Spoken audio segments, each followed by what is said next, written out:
মানবতাবিরোধী অপরাধের মামলায় অভিযুক্ত 15 সেনা কর্মকর্তাকে ট্রাইব্যুনালে আনা হয়েছে।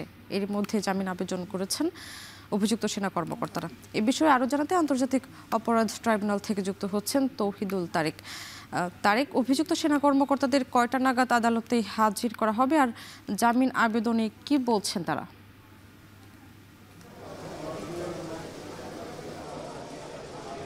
আমি যে বিষয়টি আসলে একটু উল্লেখ করতে চাই, আজকে ভোরবেলা থেকেই কিন্তু হাইকোর্ট এলাকাতে বেশ কড়া নিরাপত্তা ব্যবস্থা গ্রহণ করা হয়। কারণ আগে থেকেই ট্রাইব্যুনাল কর্তৃক একটি ডেট ধার্য করা ছিল যে যাদের বিরুদ্ধে গ্রেপ্তারি পরোয়ানা করা হয়েছে তাদের সবশেষ 22 অক্টোবরের মধ্যেই ট্রাইব্যুনালে হাজির হতে হবে, এমন একটি ডেট ধার্য করা কিন্তু হয়েছিল। তো সেই অনুযায়ী আমরা জানি যে অভিযুক্ত যে 25 সেনা কর্মকর্তা রয়েছে তার মধ্যে কিন্তু 25 সেনা কর্মকর্তাকে গেল 11 অক্টোবর সেনাবাহিনী হেফাজতে নেয়। এরপর কিন্তু যে সময়গুলো যাচ্ছিল তাদের কবে হাইকোর্টে বা ট্রাইব্যুনালে হাজির করা হবে তা নিয়ে কিন্তু অনেক কানাঘুষা আমরা শুনেছি, আলোচনা সমালোচনা শুনেছি এবং শেষ আজকে কিন্তু তাদেরকে হাজির করা হলো।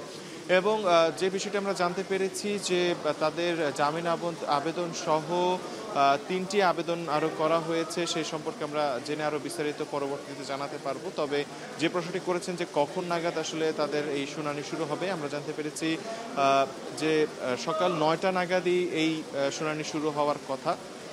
এখন পরবর্তী যদি সেটা শুরু হয় সেটা হয়তো আমরা আপনাদেরকে জানাতে পারবো। তবে যে বিষয়টি একটু উল্লেখ করতে চাই যে এই 15 সেনা কর্মকর্তাকে কিন্তু শেখ হাসিনার আমলে যে গুম এবং খুন হয়েছে তার দুটি মামলা কিন্তু হয়েছে এবং সেই গুমের মামলায় কিন্তু তাদেরকে হেফাজতে নিয়েছিল পুলিশ এবং তাদেরকে কিন্তু আজকে এখানে হাজির করা হয়। তাছাড়া যে বাকিরা রয়েছেন তাদের বেশিরভাগই কিন্তু পলাতক রয়েছেন এবং শেখ হাসিনাও কিন্তু এখানে যে গুমের দুটি মামলা রয়েছে এবং সাথে আরেকটি মামলা রয়েছে যেখানে জুলাই আগস্টে যে হত্যাগুলো করা হয়েছে সেই হত্যা মামলায় শেখ হাসিনার নাম রয়েছে।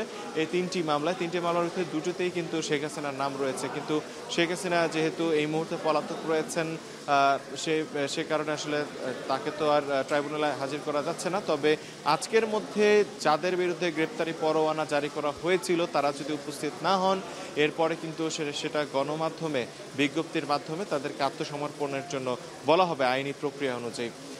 এই বিষয়টি হচ্ছে উল্লেখযোগ্য। এবং আরেকটি বিষয় যে বিষয়টি একটু উল্লেখ করতে চাই যে এই গুমের মামলার যে আসামিরা রয়েছেন তাদেরকে তো আজকে উপস্থিত করানো হয়েছে এবং 9টা নাগাদ সে শুনানি অনুষ্ঠিত হবে। কিন্তু এরপর কিন্তু আজকে শেখ হাসিনার যে মামলাটি চলছে মানবতা বিরোধী অপরাধের যে মামলা, সেই মামলার শুনানি যুক্তিতর্ক আসামি পক্ষের কিন্তু আজকে শুরু হওয়ার কথা রয়েছে 12টা থেকে।